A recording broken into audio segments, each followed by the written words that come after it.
So this question comes up a lot in divorces about what to do with pets and who gets them in a divorce. In case you want to know, a fun fact about me is that I, growing up my entire life, was not a pet person in general. I was more a dog person, but not really a pet person. And it was definitely not a cat person until the pandemic. And then apparently there's something called the Universal Cat Distribution System, which I didn't realize it was a thing. And during COVID, I had a cat sit on my front porch, and that turned into my cat, and I love that cat now, and she is an amazing animal and great addition to the family. But until COVID and this universal cat distribution system worked its magic, I was not really a pet person. But I do understand that when you're divorcing, you definitely want to think about where the pets are going to go.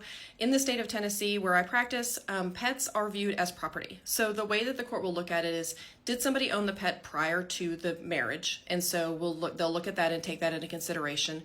And then if the pet was acquired during the marriage, then they will determine who's caring for the pet, who's paying for the pet. They also might look at if there are children involved. Do the children have a connection? And if the children need to be near the pet during more of their parenting time, whichever parent has more parenting time. So the court will kind of evaluate based on some of those criteria, but it is viewed as a personal property, and there's not usually custodial arrangements that happen when it comes to pets.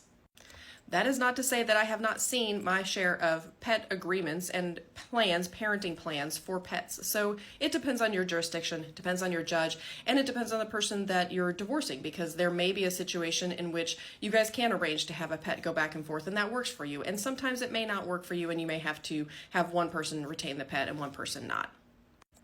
Hope this answers your questions about pets and divorce and what happens. Another fun fact about me is that I am not a cat or dog person. I'm actually a fish person, which sounds really weird when you say it out loud.